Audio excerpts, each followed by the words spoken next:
अल्हम्दुलिल्लाहि रब्बिल आलमीन वस्सलातु वस्सलाम अला सय्यिदिल अंबियाए वल मुरसलीन अऊज़ु बिल्लाहि मिनश शैतानिर रजीम व काना हक्कन अलैना नस्रुल मुमिनीन। क़ाल अल्लाहु तबारक व तआला फ़ी मक़ामिन आख़र वमन नस्रु इल्ला मिन इंदिल्लाह।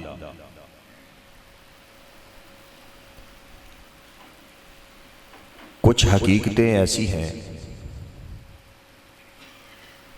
उन हकीकतों में इख्तलाफ नहीं किया जा सकता, वरना दुनिया में हर बात में इख्तलाफ मौजूद है। अपनी राय में इंसान वज़न रख सकता है, लेकिन एक हकीकत ऐसी है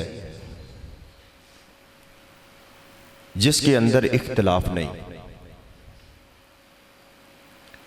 वो ये है कि दुनिया में फसाद है, खराबी है। दुनिया के किसी भी कोने में मशरक से लेके मगरब तक, शमाल से लेके जुनूब तक, जिधर भी निगाह उठाओगे तुम्हें फसाद मिलेगा, तुम्हें खराबी मिलेगी। अनपढ़ बंदा भी ये बात करता है कि कहीं ना कहीं फसाद है, पढ़ा लिखा भी इस बात पर तबसरा करता है। जलसों में, मीटिंगों में हर दुकानदार इस बात पे तबसरा करता है कि दुनिया खराब हो गई है। इसमें सभी का इत्तेफाक है, अखबार पढ़ने वाले, मीडिया को टच करने वाले, अनपढ़ लोग जब वो तबसरा सुनते हैं वो भी इस बात पे इत्तेफाक करते हैं कि दुनिया में कहीं ना कहीं खराबी मौजूद है। सवाल ये है कि खराबी तो है, लेकिन इस खराबी का सबब क्या है, इसका सिरा कहां है, खराबी पैदा क्यों होती है। इसके सबसे बड़ी खराबी इस जमीन की ऊपर सबसे बड़ा सबब इंसान है। अगर इंसान ठीक है तो दुनिया जन्नत है, अगर इंसान सआदतमंद है तो दुनिया सआदतमंद है, अगर इंसान खैर पे है तो दुनिया खैर पे है, अगर इंसान नेकी पे कायम है तो दुनिया में अमन है, अगर इंसान फसादी है तो दुनिया में फसाद है। मीडिया को टच करने वाले, जियोग्राफी का चैनल देखने वाले देखते हैं दुनिया में कभी कोई दरिंदे अपनी नस्ल के साथ नहीं झगड़े, कभी भेड़ियों ने भेड़ियों के ऊपर हमला नहीं किया, कभी शेरों के झुंड ने, गिरोह ने शेरों के ऊपर हमला नहीं किया। ये गबरीले, ये बिच्छू, कभी बिच्छू टीम नहीं बनाते कि दूसरी टीम पे हमला कर दें, कभी कोई ये जंगली जानवर ऐसी तंजीम नहीं बनाते कि दूसरे किसी मुल्क पे हमला कर दें। जियोग्राफी के चैनल देखने वाले इन जानवरों की खसलतों को जानते हैं। इंसान वो है कि जब ये बिगड़ता है तो इसके अंदर फिरौनियत आ जाती है, जब ये इंसान खराब होता है तो इसके अंदर हैवानियत और भेड़िए की खसरत पैदा हो जाती है, फिर ये फिरौन से भी आगे बढ़ जाता है, फिर ये आप इंसान ही का खून पीना शुरू कर देता है। अपने ही हाथों से परवरिश किए हुए बेटे की बोटियां करके वो फजा में बखेर देता है। जब इंसान अमन से होता है तो दुनिया सारी अमन से होती है। आप घर को ले लीजिए, शहरों को ले लीजिए, जहां इंसान अमन से है वो घर जन्नत है। जहां इंसानों ने खराबी पैदा की वो घर जहन्नम कदा बन गया। इंसान चाहे बेटा हो चाहे बाप हो, लेकिन इंसान इस बात को समझता नहीं। अभी आपके कंगनपुर में रमजान मुबारक का महीना था, बेटे ने बाप को मारा, बाप ने 15 पे कॉल की, कंगनपुर से पुलिस गई, उस नौजवान को पकड़ के ले आई। अभी एक रात ही गुजरी है, बाप से रहा नहीं गया, बाप ने रात बड़ी मुश्किल गुजारी है, थाने आ गया। कहता है एसएचओ साहब सारी रात मैं सोया नहीं क्योंकि मेरा बेटा थाने में है। वो बाप है और बेटे ने बाप को मारा है।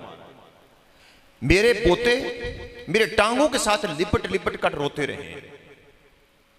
इसकी अम्मी यानी बच्चों की दादी वो भी सारी रात तड़प तड़प के रात गुजारी है। मेरे बच्चे को माफ कर दीजिए। वो बाप है जिसने बेटे को हाथों मार खाई है, अब माफी मांग रहा है। एसएचओ ने सामने बैठाया बेटे को और उसको डांटा और पांव से ठोकर मारी। कहा खबीस ये देख तेरा बाप है जिसके अंदर मोहब्बत कितनी है, जो अभी तेरी तड़प लेकर मोहब्बत लेकर आया है। फिर माफी मांगी। घर जहन्नम कदे तब बनते हैं जब इंसान बिगड़ता है। तो इंसान बिगड़ता कब है? इंसान के अंदर खराबी कब पैदा होती है? इंसान के अंदर खराबी दिल है, पूरे जिस्म का रिमोट कंट्रोल इंसान का दिल है। पानी का घड़ा भर दें, पानी का घड़ा ऊपर ढकना दे दें, वहां से जो कतरा टपकता है वो कतरा आपको बताएगा कि पानी कैसा है, वरना आप जजमेंट नहीं कर सकते। कतरे को चख ले, कतरा बता देगा आपको कि पानी ठंडा है या गर्म है। इंसान का दिल वो एक कतरे की तरह, जब इंसान का दिल ठीक हो जाएगा इंसान का किरदार ठीक हो जाएगा। इंसान की आंखें, इंसान के कदम, इंसान का वजूद, इस दिल का रिमोट कंट्रोल। इंसान दिल ठीक होने से सही होगा। आज दुनिया में बड़े फलसफी हैं, दुनिया में बड़े मुफक्कर हैं, दानिश्वर तुम्हें हर जगह मिलेंगे, लेकिन तुम्हें इन दुनिया में दर्द नहीं मिलेगा। दर्द क्यों नहीं कि इंसान के दिल में दर्द नहीं।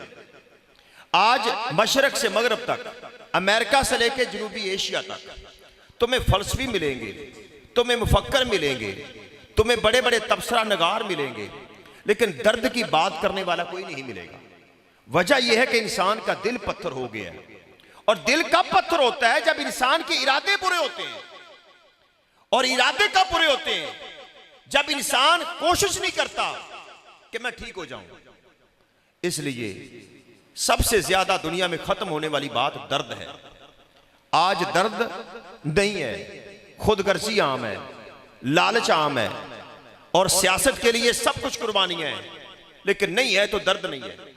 अभी मेरा भाई स्टेज पे बात कर रहा था गजा के मुसलमान भाइयों की, इस वजह से टॉपिक को चेंज किया। आज दर्द नहीं है।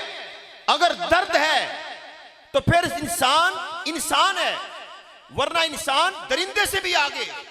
इंसानों के अंदर दर्द खत्म हो चुका है। और दर्द इस्लाम हमें बताता है दर्द क्या है। आज सभी सवाल करते हैं इतने साल हो गए मदद क्यों नहीं आती, नुसरत क्यों नहीं आती, इतने साल हो गए फलस्तीनियों को कटते हुए, फलस्तीनियों को मार खाते हुए, क्यों नहीं फरिश्ते उतरते, अबाबिल क्यों नहीं आते? पहली बात सुन लीजिए, वकाना हक्कन अलैना नस्रुल मोमिनीन। अल्लाह फरमाते हैं मदद रब करता है। ना हथियारों से मदद आती है, ना ताकतों से मदद आती है, ना किसी ग्रोह से मदद आती है। वमन नस्रु इल्ला मिन इंदिल्लाह, मदद अर्श वाला रब करता है।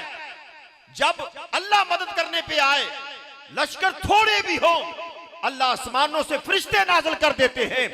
जब रब मदद करने पे आए, रब कंकरियों को बम बना देते हैं। जब अल्लाह मदद करने पे आए तो रेत के जर्रों को अल्लाह काफरों की आंखों में डालकर अंधा कर देते हैं जब रब मदद करने पे आए। लेकिन अल्लाह मदद किन की करता है? किन की करता है? जिनके अंदर दर्द हो। अल्लाह वलियुल्लज़ीना आमनू, अल्लाह मोमनों का दोस्त है। अल्लाह मोमनों की मदद करता है। युखरिजुहुम मिनज़्ज़ुलुमाति इलन नूर, अल्लाह मुसलमानों को, मोमनों को परेशानियों के अंधेरों से निकाल कर रोशनी की तरफ लेकर आते हैं। अल्लाह मोमिनों की मदद करता है। एक और जगह पर आपने फरमाया वला ताहिनु वला तहज़नु व अंतुमुल आलऊन इन कुंतुम मोमिनीन। कभी तुम हिम्मत नहीं हारोगे, कभी तुम गम नहीं करोगे, तुम ही बुलंद होगे। अल्लाह इज्जत और शान और तरक्की उरूज तुम्हें देंगे। इन कुंतुम मोमिनीन, अगर तुम सही ईमान वाले बन जाओ। ईमान क्या है कि एक अल्लाह पे अकीदा सही हो और प्यारे पैगंबर जनाब मोहम्मद मुस्तफ़ा सल्लल्लाहु अलैहि वसल्लम पर ईमान हो। जब ईमान और अल्लाह पे तौहीद का अकीदा हो तो फिर अल्लाह रब्बुल इज्जत मदद करते हैं। सही बुखारी शरीफ जनाब मोहम्मद मुस्तफ़ा सल्लल्लाहु अलैहि वसल्लम ने फरमाया ईमान के बाद अगला दर्जा इंसानियत का दर्द है। इंसानियत का दर्द वो है जो जिहाद और कोशिश करना मुसलमानों के लिए। सहाबा इकराम ने पूछा या रसूल अल्लाह सल्लल्लाहु अलैहि वसल्लम अय्युल आमाल अफजल, सबसे अफजल अमल कौन सा है? आपने फरमाया ईमानु बिल्लाहि व रसूलिही, अल्लाह पर ईमान रखना, उसके रसूल पर ईमान रखना। फिर पूछा सुम्मा माजा, फिर कौन सा अमल है? फरमाया अल जिहादु फी सबीलिल्लाह, अल्लाह के रास्ते में दर्द लेकर निकलना, इस्लाम के लिए, मुसलमानों के लिए, इंसानियत के लिए। ये ईमान के बाद अगला सबसे बड़ा दर्जा है।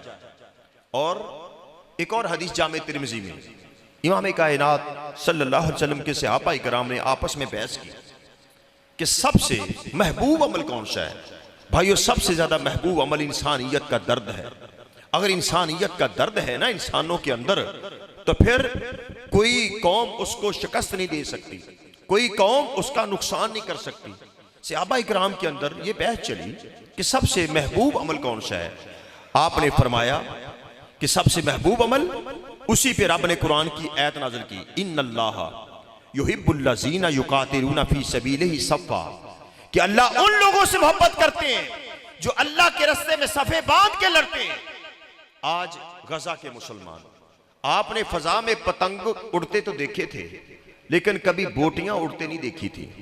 फजा के अंदर हमने कागजों के पुर्जे तो उड़ते देखे थे, लेकिन नन्हे बच्चों के जिस्म के परखचे उड़ते नहीं देखे थे। गजा के नन्हे बच्चे जिनके परच के, खून के और जिस्म के फजा में बुलंद हो रहे हैं, और पूरी दुनिया देख रही है। दो किरदार जो रब ने दुनिया में बयान किए हैं, दो किरदार कौन से? इब्राहीम अलैहिस्सलाम की सीरत में एक किरदार वो है जो इब्राहीम अलैहिस्सलाम को चिता में डाला गया, और परिंदा जो चोंच से पानी के कतरे डालता था, हालांकि परिंदे के पानी डालने से आग नहीं बुझती, लेकिन किरदार पेश किया है चोंच से पानी के कतरे डाल रहा है कि इब्राहीम अलैहिस्सलाम की चिता ठंडी हो जाए, उनकी आग सलामती वाली हो जाए, नरम हो जाए। उन्होंने अपना किरदार पेश किया। और दूसरा किरदार चुपकली वाला कि आग भड़के, हालांकि उसकी आग फूंक मारने से आग ज्यादा नहीं हो सकती, लेकिन वो अपना किरदार पेश कर रही है। आज दुनिया में दो किरदार हैं, चाहे कोशिश थोड़ी करने वाला, आग बुझे ना बुझे, कोई दुआ कर रहा है, कोई दर्द रख रहा है, कोई मुसलमानों के लिए पैसा दे रहा है, कोई बाईकाट कर रहा है, कोई स्टेजों पे बोल रहा है। ये वो किरदार है जो जनाब परिंदे वाला किरदार है। और दूसरा किरदार वो किरदार है जो मुसलमानों को इस बात से रोक रहा है कि उन फलस्तीनियों की मदद ना करो, उन गजा वालों की मदद ना करो। वो छुपकली वाला किरदार है। दोनों किरदार सीरत के अंदर मौजूद हैं। अब आपने फैसला करना है कि आपने किस किरदार में जाना है। भाइयों, अगली बात मेरी सुन लीजिए। तबूक के मौके पर जब 30,000 का लश्कर तैयार हुआ था, 4 किस्म के गिरोह थे। अब आपने फैसला करना है किस गिरोह में शामिल होना है। पहला गिरोह वो था जो अल्लाह के रास्ते में लड़ता था, युजाहिदू बिअमवालिहिम व अनफुसिहिम, जो अल्लाह के रास्ते में लड़ रहा था, अपनी जान लेकर, अपना माल लेकर निकले थे तबूक के सफर में। मेरे प्यारे पैगंबर जनाब मोहम्मद मुस्तफ़ा सल्लल्लाहु अलैहि वसल्लम के साथ निकले थे। ये पहला गिरोह था। और दूसरा गिरोह कौन था? दूसरा गिरोह वो था जो आए थे अल्लाह के नबी सल्लल्लाहु अलैहि वसल्लम के पास, हुजूर हमें भी जिहाद पे ले चलो, हमें भी इस्लाम के तावन के लिए ले चलो, हमें भी ले चलो। मौसम गर्मी का था, शदीद गर्मी, फसल तैयार हो चुकी थी, खजूरों के बाग पक चुके थे और फसल घर आने का टाइम था। और मदीना के लोग हुजूर के पास आए थे, हुजूर हमें भी सफर पे ले चलो। लेकिन आपने फरमाया ला अजिदु, मेरे पास कोई ऐसा ही सवारी असबाब नहीं, अहमिलु अलैकुम कि तुम्हें सवार करूं, मेरे पास तो ऊंटनियां थोड़ी है। और कुरान ने नक्शा खींचा, जब वो गरीब वापस पलटे तफीज़ु आयुनहुम मिनद दम, उनकी आंखों से आंसू जारी हो गए। काश हमारे पास सवारी होती, काश हमारे पास भी माल असबाब होते, आज हम भी जिहाद को जाते। रब ने उनका भी नक्शा बयान किया, उनका दर्द बयान किया, उनका ये एहसास बयान किया। ये वो लोग थे, असबाब नहीं थे।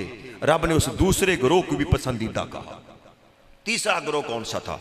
तीसरा गिरोह वो था जो ये कहते थे कि पीछे रह जाएं, उन मुसलमानों के साथ ना जाएं।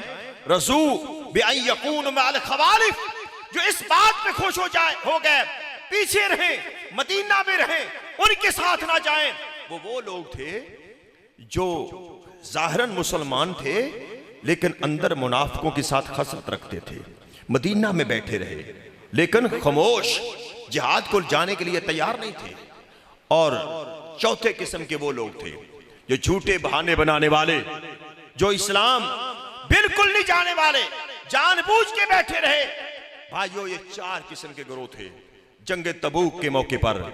भाइयों, आइए आज हमने क्या करना है, इस दर्द को लेकर हमने क्या करना है। मुझे इमाम इब्न तैमिया का किरदार याद आ गया। इमाम इब्न तैमिया ने क्या किया था? वो इमाम इब्न तैमिया दरसो तदरीस करने वाले, जो मसनदे तदरीस पे बैठने वाले, हदीस पढ़ाने वाले, तफसीर पढ़ाने वाले इमाम इब्न तैमिया रहमहुल्लाह, जब ततारियों ने बगदाद को मिलियामेट कर दिया था, बगदाद को खत्म कर दिया था, बगदाद के अंदर दाखिल हुए। फितना तातार, तारीख पढ़ने वाले, सीरत पढ़ने वाले जानते हैं, ततारी लोग बगदाद में दाखिल हुए और अब्बासी दौर का खलीफा अल मोतसिम बिल्लाह उसको कत्ल कर दिया। बगदाद की लाइब्रेरियां वो खून से भर गईं, बगदाद की मस्जिदें शहीद कर दी गई, लोगों का खून बहा दिया गया।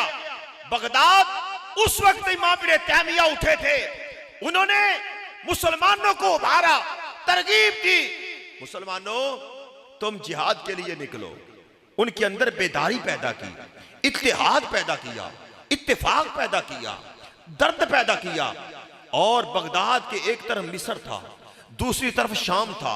इमाम इब्न तैमिया रहमहुल्लाह कभी मिस्र जाते, कभी शाम जाते, हुक्मरानों से मुलाकात करते, जजों से मिलते, बड़े बड़े हुक्मरानों से मिलते, उनको दर्द पेश किया कि आओ इस्लाम के दिफा के लिए निकलो। और वो दौर था जब तातारी फौज बगदाद में दाखिल हुई और लोग बाहर भागे, चीखे मार के भागे। इमाम इब्न तैमिया पीछे खड़े हो गए, कहने लगे लोगों आओ इस्लाम के लिए लड़े। वो इमाम इब्न तैमिया जो दरसो तदरीस करने वाले फिर बाहर निकले, हुक्मरानों से मुलाकात की। फिर ऐसा मौका आया, एक वक्त आया कि ततारी शिकस्त खा गए। जब ततारी फौज बगदाद से निकल गई, जब बगदाद से निकली, इमाम इब्न तैमिया का मकाम बढ़ गया, इमाम इब्न तैमिया को सर का ताज बना दिया। इमाम इब्न तैमिया को कहने लगे इमाम साहब आओ तुम्हें वजारत देते हैं। कहा नहीं, मैं आम सिपाही रहूंगा, मैं वजारत नहीं लूंगा।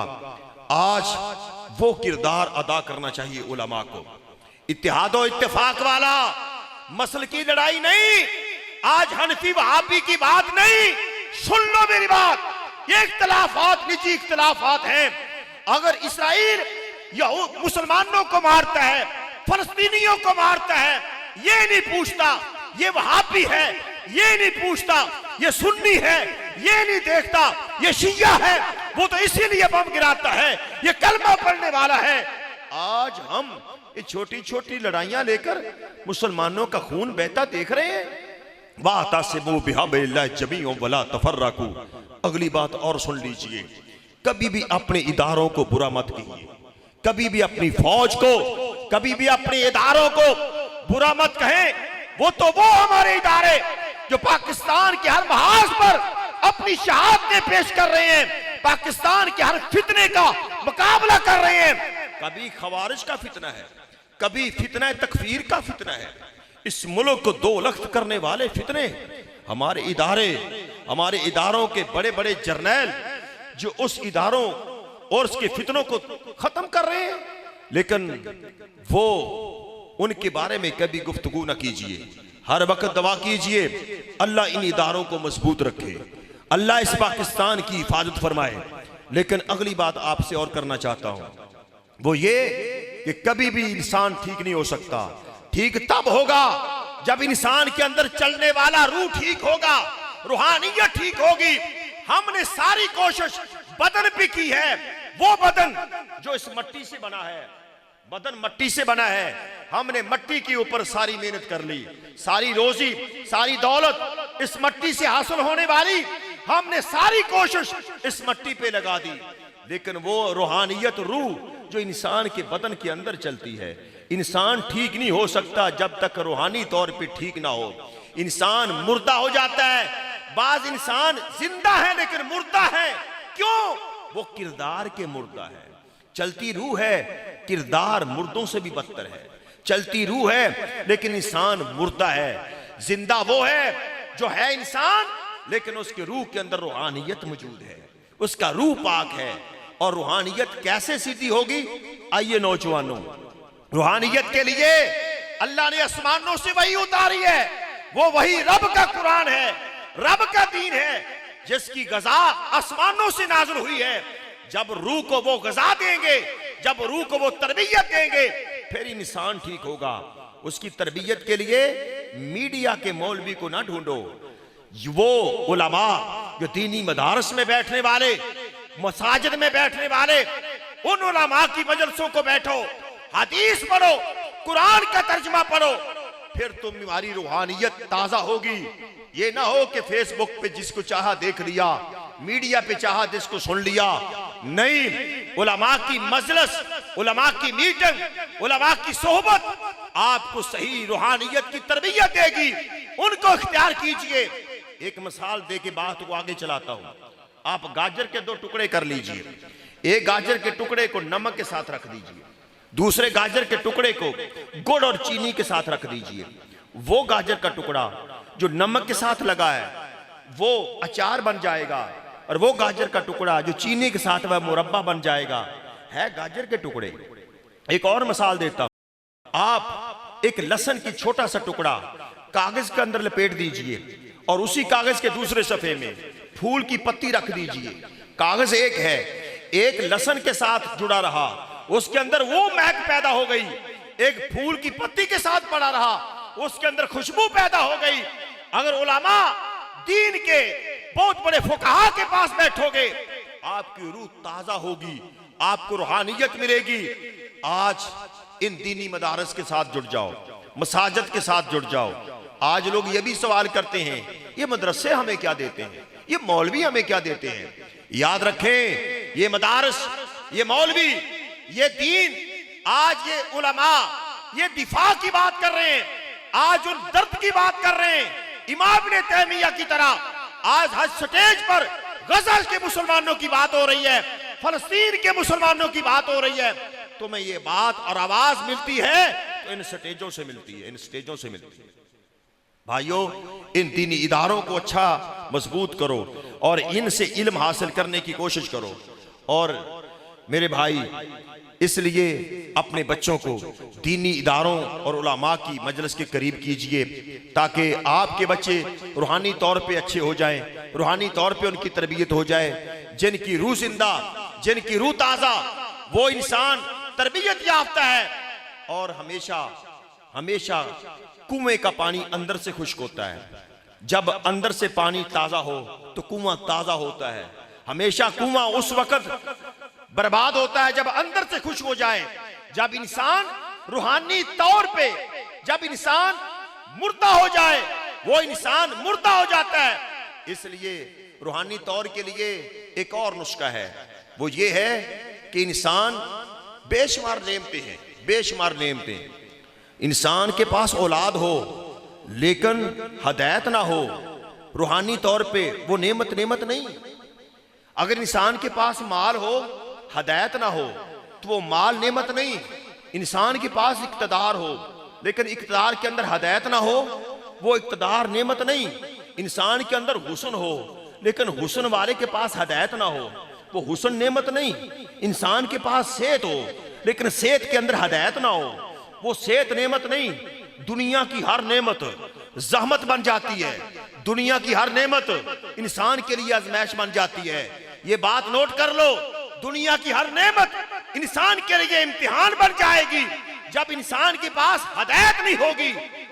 जब हदायत होगी तो फिर थोड़ी चीज भी नेमत होगी, फिर औलाद भी नेमत होगी, फिर माल भी नेमत होगा, फिर इंसान का इक़्तिदार भी नेमत होगा, सेहत भी नेमत होगी।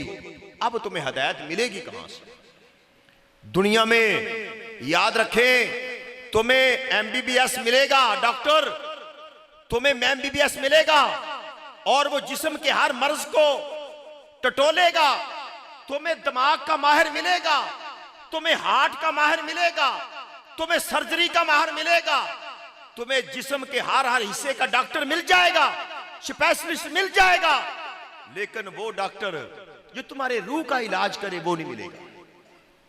पूरी दुनिया में मशरक से मगरब तक, शमाल से जनूब तक पूरी मेडिसिन का नॉलेज, पूरा मेडिकल का नॉलेज पढ़ लो, तुम्हें मेडिसिन का इल्म, तुम्हें डॉक्टरेट का इल्म मिल जाएगा, स्पेशलिस्ट डॉक्टर मिल जाएंगे। कोई गायनी का डॉक्टर, कोई आंखों का डॉक्टर, कोई मैदे का डॉक्टर, कोई इंसान की जिल्द का डॉक्टर, कोई हुस्न का डॉक्टर, कोई सर्जरी का डॉक्टर, कोई आर्थोपैडिक का डॉक्टर, कोई शुगर का डॉक्टर। दुनिया में इंसानी जिस्म पे रिसर्च करने वाले डॉक्टर तो लाखों मिलेंगे। इंसान के वजूद के अंदर चलने वाले रूह का डॉक्टर मुझे एक ही बता दो, एक डॉक्टर बता दो। वो रूह का डॉक्टर क्या है? अलिफ लाम मीम ज़ालिकल किताब ला रैब फीह हुदल लिल मुत्तकीन। वो रूह का डॉक्टर रब का कुरान। रूह का डॉक्टर वो हदायत, हदायत तुम्हें कुरान से मिलेगी। अगर हदायत है, औलाद भी नेमत, हदायत है, इक़्तिदार भी नेमत, हदायत है, हुस्न भी नेमत, हदायत है, इक़्तिदार भी नेमत। हदायत मिलेगी तो रब के कुरान से मिलेगी, रूहानियत मिलेगी रब के कुरान से मिलेगी। इसलिए आज दुनिया में फसाद तो बहुत है, ये फसाद है इंसान की वजह से, वरना दुनिया में दुनिया कभी भी जंगल कदा नहीं बन सकती, दुनिया में कभी भी बर्बादी नहीं हो सकती। जंगली जानवरों की वजह से दुनिया बेअमन नहीं है, दरिंदों की वजह से बेअमन नहीं है, इंसान की वजह से है। इंसान इंसान को कत्ल करता है, इंसान इंसान का दुश्मन है। और इंसान कैसे सुधरेगा? जब तक उसका दिल नहीं सुधरेगा। दिल कैसे सुधरेगा? जब रूहानियत के तौर पे सुधरेगा। रूहानियत कहां से मिलेगी? रब के कुरान से मिलेगी, रब के दीन से मिलेगी। आओ मैं तुम्हें यह पैगाम देने आया हूं कि अपने अंदर दर्द पैदा कीजिए। दर्द पैदा करने के लिए दीनी महफिलों का इंतखाब कीजिए, रब के कुरान को पढ़ें, जिहाद की इस नीलम को पढ़ें। अल्लाह मुझे और आपको रूहानी तौर पर अपने आप को ठीक करने की तौफीक अता फरमाए। व आखिरु दावाना अल्हम्दुलिल्लाहि रब्बिल आलमीन।